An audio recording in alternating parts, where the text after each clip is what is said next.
Bà sơ xây tụi nhéថ្ងៃនេះចំណេះដឹងខ្លីៗគឺនឹងមកប្រាប់បងប្អូនពីការសរសេរបរិញ្ញាបត្រកម្ពុជាធ្វើម៉េចឲ្យដូចខាងលើពីច្រើនគឺបងប្អូនតែនឹងជួបបញ្ហាបែបហ្នឹងអញ្ចឹងដើម្បីធ្វើឲ្យវាគិអក្សរគិគ្នាបែបហ្នឹងអញ្ចឹងទី1ឧទាហរណ៍ទី1គឺយើងគ្រាន់តែ select បែបហ្នឹងមកបន្តមកទៀតអ្នកនេះគ្រាន់តែចូលទៅលើ layout ហើយបន្ទាប់មកទាំងអស់នេះចូលទៅលើដាក់មកកន្លែងកាយនេះឃើញពាក្យថា paragraph setting អញ្ចឹងគ្រាន់តែចុចទៅលើហ្នឹងមកអញ្ចឹងអ្នកនរសម្លឹងមកខាងក្រោមនេះមាន before មាន after អញ្ចឹងដើម្បីដូរវាបានអញ្ចឹងអ្នកនរគ្រាន់តែចូលទៅដូរកន្លែងនេះ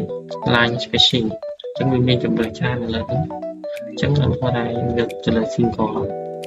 គាត់ទៅធ្លាក់វាមកឃើញធ្លាក់មកគីពេកថ្ងៃយកត្រឹម1ចឹងមកអញ្ចឹងវាគាត់ទៅចុចអូខេមកអញ្ចឹងឃើញវានៅគីគ្នាឬក៏ទីមួយទៀតបងប្អូនគាត់តែ select ចឹងមកបង right click ហើយចូលទៅលើ paragraph